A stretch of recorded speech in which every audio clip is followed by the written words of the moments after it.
Welcome back to my channel. ఈరోజు మీకు ఈ సీరియల్లో ఏం జరిగిందో తెలుసుకోవాలి అనుకుంటున్నారా? అయితే వెంటనే మనం సీరియల్లోకి వెళ్ళిపోదాం. ఇంకా రమ్య అయితే నాగలి తీసుకుని భుజిని స్కూల్లో దింపడానికి వెళ్తూ ఉంటుంది. కరెక్ట్గా రచ్చబండ దగ్గరికి వచ్చేసరికి అక్కడ ఎవరు ఉండరు.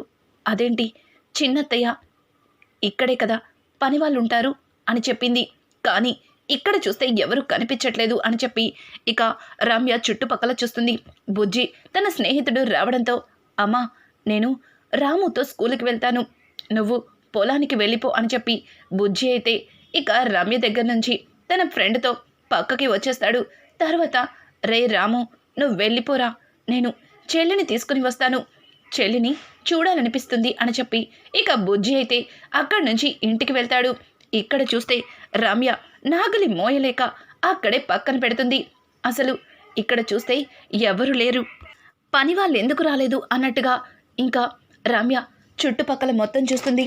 ఇంకా ఇటు చూస్తే బుజ్జి ఇంటికి వెళ్ళేసరికి త్రిపుర బుజ్జిని చూసి, బుజ్జి ఏంటి స్కూల్కి వెళ్లకుండా ఇంటికి వచ్చేసావు అని అంటుంటే, నానమ్మ నువ్వు చెల్లిని ఎలా చూసుకుంటావా అని నాకు భయంగా అనిపించింది, అందుకే చెల్లిని తీసుకుని స్కూల్కి వెళ్దామని వచ్చాను అని అంటుంటే, ఏంటి బుజ్జి నువ్వు ఇలా చేస్తున్నావు, ఈ విషయం మీ అమ్మకి తెలిస్తే ఎంత కోప్పడుతుంది, అయినా పాపని నేను జాగ్రత్తగా చూసుకుంటా అన్నాను కదా, మరి నువ్వెందుకు వచ్చావు అని చెప్పి ఇంకా త్రిపుర అయితే బుజ్జికి నచ్చ చెప్పి స్కూల్కి పంపించడానికి ప్రయత్నిస్తుంది. కానీ బుజ్జి పాపని వదిలి ఉండలేక ఇంకా పాపని ఎత్తుకుని అక్కడి నుంచి వెళ్ళిపోతూ ఉంటాడు. బుజ్జి ఆగు బుజ్జి, నేను చెప్పేది విను అని అంటుంటే, పర్వాలేదు నానమ్మ, నేను పాపని తీసుకుని స్కూల్కి వెళ్తాను, చెల్లి నాతోనే ఉంటుంది అని చెప్పి బుజ్జి అక్కడి నుంచి పాపని తీసుకుని స్కూలుకైతే వెళ్తాడు. కానీ స్కూల్లో బుజ్జిని రానివ్వరు. పాప లేకపోతేనే నువ్వు స్కూల్కి రా, పాపతో వస్తే స్కూల్కి రావద్దని టీచర్లు మళ్ళీ బుజ్జిని అక్కడి నుంచి పంపించేస్తారు. బుజ్జికి ఏం చేయాలో తెలియక పాపని తీసుకుని రచ్చబండ ఒకవైపు మెట్ల మీద కూర్చుని ఉంటాడు. ఇంకా రమ్య అయితే చుట్టుపక్కల మొత్తం ఎక్కడ పనివాళ్ళు కనిపించకపోయేసరికి ఇంకా తనే నాగలి తీసుకుని పొలం దున్నడానికి వెళ్ళిపోతుంది. కానీ పొలాన్ని ఒక్కతే దున్నలేకపోతుంది. తను చాలా ఇబ్బంది పడుతుంది. ఇదంతా చూస్తున్న ఆది కేశవ చాలా బాధపడతాడు. రమ్య పంతానికి పోయి చివరికి పొలానికి వచ్చి పొలం పనులు కూడా చేస్తున్నావా, నీ కళ్ళ ముందు నుంచి నా మొహం చూపించలేక నీ నుంచి దూరంగా ఉంటున్నాను, కానీ నువ్వు కష్టపడుతుంటే చూడలేకపోతున్నాను అని చెప్పి ఇంకా ఆది కేశవ అయితే అక్కడి నుంచి వెళ్ళి కొంతమంది పని వాళ్ళని తీసుకొచ్చి ఇక రమ్య దగ్గరికి పంపిస్తాడు. రమ్య వాళ్ళని చూసి, ఎవరు మీరు అని అడగడంతో, అమ్మా మమ్మల్ని పెద్దమ్మ గారు పంపించారు, మీరు మేము వచ్చేసరికి మీరు అక్కడ లేరు, అందుకే వెతుక్కుంటూ ఇక్కడ పొలం దగ్గరికి వచ్చాం, మీరు లేగండమ్మా మేం చేస్తాం అని చెప్పి రమ్యని అక్కడి నుంచి లేపి పక్కన కూర్చోపెట్టి పొలం పని మొత్తాన్ని కూడా వాళ్ళే పూర్తి చేస్తారు. ఇక రమ్య అయితే ఇంటికి వచ్చి కూలి డబ్బులు తీసుకుపోండి అని వాళ్ళతో చెప్పి ఇంకా రమ్య ఇంటికైతే బయలుదేరుతుంది. ఇక్కడ చూస్తే భానుమతి ఆరాధ్యని వెతుక్కుంటూ ఆ ఊరు రానే వస్తుంది. మల్లిక ఎక్కడో మారుమూల ఒక కొండ ప్రాంతంలో పుట్టింది. కానీ ఆరాధ్య కోటీశ్వరుల ఇళ్లలో పెరిగింది. కానీ ఈ ఆరాధ్య జీవితం ఈ పల్లెటూరులో ముగిసిపోతుందని అస్సలు ఊహించదు. ఈ ఆరాధ్యని ఇక్కడే మట్టు పెడతాను అని చెప్పి ఇంకా భానుమతి కారు దిగి అటు ఇటు చూస్తూ ఉంటుంది. అలా చూస్తూ ఉండగా బుజ్జి చేతిలో ఉన్న పాప అనుకోకుండా గట్టిగా ఏడుస్తుంది. బుజ్జి, చెల్లి ఏమైంది, ఎందుకు ఏడుస్తున్నావు, నీకు ఆకలిగా ఉందా అని చెప్పి ఇంకా ఆ పాపని బుజ్జగిస్తూ ఉంటాడు. కానీ భానుమతి అనుకోకుండా బుజ్జిని అలాగే బుజ్జి చేతిలో ఉన్న పాపని చూస్తుంది. ఇంకా ఆ పాపని చూసిన భానుమతి, ఇదేంటి, ఈ పాప అచ్చం ఆ మల్లి కూతురులా ఉంది, ఈ పాప నిజంగా దాని కూతురే అయితే ఆరాధ్య కూడా ఇక్కడే ఎక్కడో దగ్గరలోనే ఉండుంటుంది అని చెప్పి ఇంకా భానుమతి బుజ్జి దగ్గరికి వెళ్తుంది. బుజ్జిని చూసి, ఈ పాప ఎవరు, నీ దగ్గర ఎందుకుంది, ఆయన స్కూల్కి వెళ్ళే పిల్లాళ్ళ కనిపిస్తున్నావు, నువ్వు స్కూల్కి వెళ్లకుండా ఇంత చిన్న పాపని పెట్టుకుని ఇక్కడ కూర్చున్నావు అని అడుగుతూ ఉంటే ఆ మాటలకి బుజ్జి ముద్దు ముద్దు మాటలతో ఈ పాప నా చెల్లెలు లేకుండా నాకు స్కూల్కి వెళ్ళాలని అస్సలు అనిపించట్లేదు. కానీ స్కూల్లో టీచర్లేమో పాపని తీసుకురాకుండా వస్తేనే క్లాస్ రూమ్లో కూర్చొనిస్తా అంటున్నారు. నాకు ఏం చేయాలో అర్థం కావట్లేదు. చెల్లిని వదిలి అస్సలు ఉండాలనిపించట్లేదు అని ఇక బుజ్జి అయితే భానుమతితో చెబుతుంటాడు. భానుమతి, ఏంటి ఈ పాప నీ చెల్లెలా?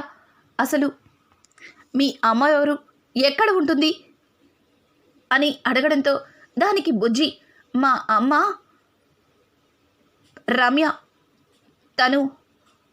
తను పొలానికి వెళ్ళింది అని అంటూ ఉంటే, మరి మీ నాన్న అని అంటుంటే, మా నాన్న ఈ ఊరికి జమీందారు.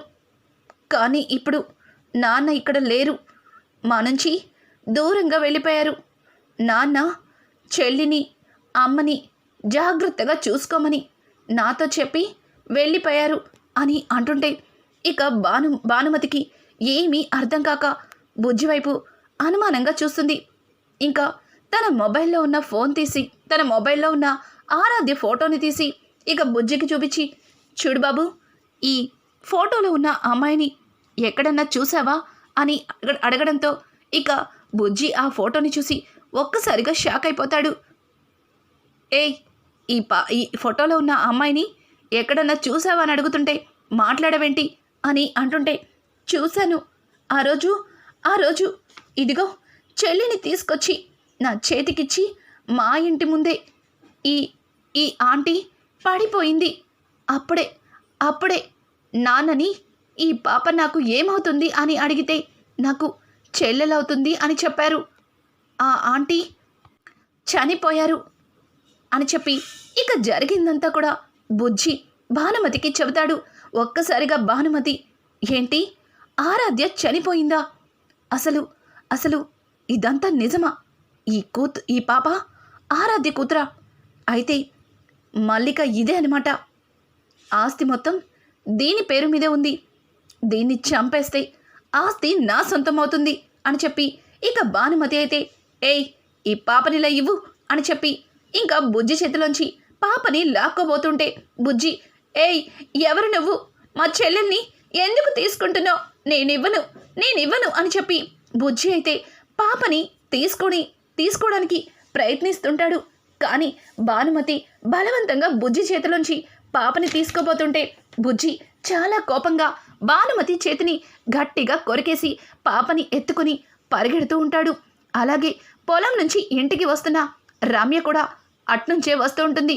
ఇక బుజ్జి పాపని తీసుకుని పరిగెత్తుకుంటూ వెళ్తుంటే రమ్య ఒక్కసారిగా వాళ్ళని చూస్తుంది.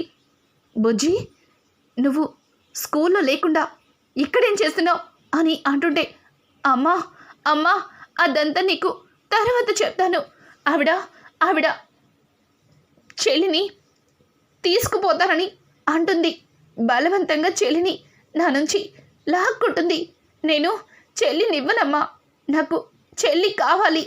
చెల్లి లేకుండా నేను బ్రతకలేను అని చెప్పి ఇక బుజ్జి అయితే పాపని పట్టుకుని గట్టిగా ఏడుస్తూ రమ్య వెనక వెళ్ళి దాక్కుంటాడు. ఇంకా భానుమతి అయితే, ఏయ్, ఆ పాపనిలే ఇవ్వు, ఆ పాపని ఇస్తావా ఇవ్వవా అని చెప్పి భానుమతి అయితే ఇక బుజ్జిని గదమాయిస్తూ ఉంటుంది. రమ్య, ఆగండి, ఎవరు మీరు? అసలు ఆ పాపకి మీకు ఉన్న సంబంధం ఏమిటి అని అంటూ ఉంటే, చూడు, ఆ పాప నా మేనకోడలి కూతురు. తను పెరగవలసింది నా ఇంట్లో, మీలాంటి పొలం పనులు చేసుకుని మట్టి తొక్కుకునే ఇంట్లో కాదు అని చెప్పి ఇక భానుమతి అయితే రమ్యతో చాలా పొగరుగా మాట్లాడుతుంది. రమ్య, ఏం మాట్లాడుతున్నారు? ఆ పాప మీ మేనకోడలు అనడానికి సాక్ష్యం ఏంటి అని అంటుంటే ఇక తన మొబైల్లో నుంచి ఆరాధ్య ఫోటోని చూపించి, ఇదిగో ఈ పాప తల్లి, తిను నా మేనకోడలి కూతురు నా ఇంట్లోనే ఉండాలి అని చెప్పి ఇక భానుమతి అయితే ఎంతో ప్రేమ వాళ్ళ మీద ఉన్నట్టు రమ్యతో మాట్లాడుతుంది. ఇది నీ మేనకోడలా? దీనివల్లే ఈరోజు నాకు ఇట్లాంటి గతి పట్టింది. ఇట్లాంటి దాని కూతురు నా ఇంట్లో ఉండకూడదని కోరుకుంటున్నాను. రేయ్ బుజ్జి, ఆ పాపని వాళ్ళకిచ్చేసి, ఆ పాపకి మనకి ఎట్లాంటి సంబంధం లేదు. దీనివల్ల నా భర్తని కోల్పోయాను, నా కడుపులో బిడ్డని కోల్పోయాను, చివరికి నా జీవితమే నాశనం అయిపోయింది. ఇంకా నేను నా కొడుకుని కూడా కోల్పోలేను అని చెప్పి బుజ్జి చేతిలో నుంచి బలవంతంగా పాపని తీసుకుని ఇక భానుమతి చేతిలో పెడుతుంది.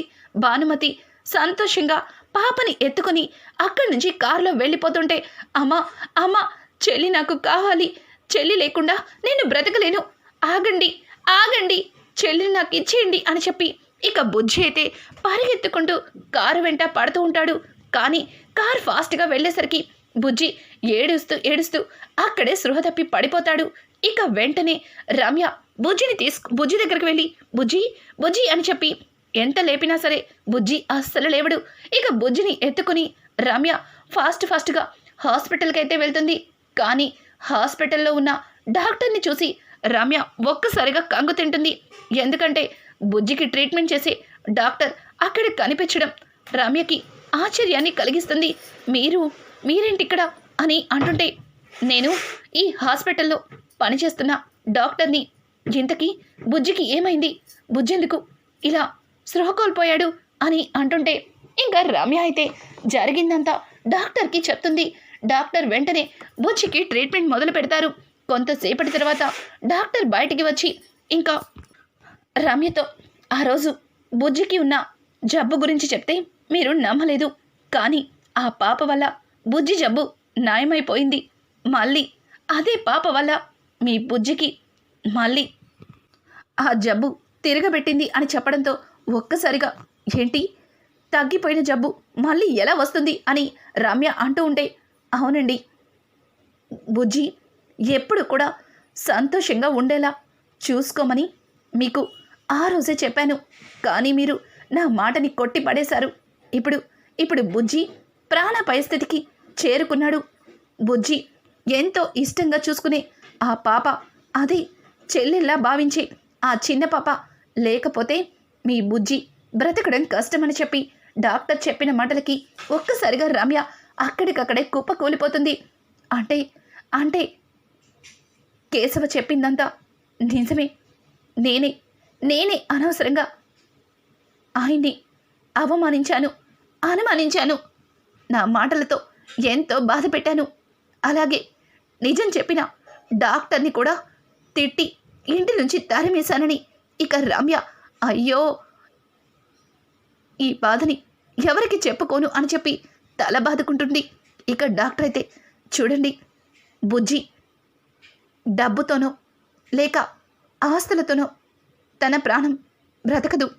తను ఎంతో ప్రాణానికి ప్రాణంగా చూసుకుంటున్న ఆ పసిపాప, చెల్లెలిగా భావిస్తున్న ఆ చిన్న పాప తిరిగి వస్తేనే బుజ్జి మీకు దక్కుతాడని డాక్టర్ చెప్పిన నిజం విని ఒక్కసారిగా రమ్యకి గుండాగినంత పనవుతుంది. రమ్య మరి భానుమతి దగ్గర నుంచి మల్లికని ఎలా తీసుకురాబోతుంది? ఇక మల్లిక కోసం వెళ్ళిన రమ్యకి అతి భయంకర నిజం తెలుసుకుంటుంది. మరి ఇట్లాంటి లేటెస్ట్ ఎపిసోడ్స్ మీకు మరిన్ని కావాలి అనుకుంటే మా ఛానల్ని సబ్స్క్రైబ్ చేసుకోవడం మాత్రం మర్చిపోకండి. Thanks for watching.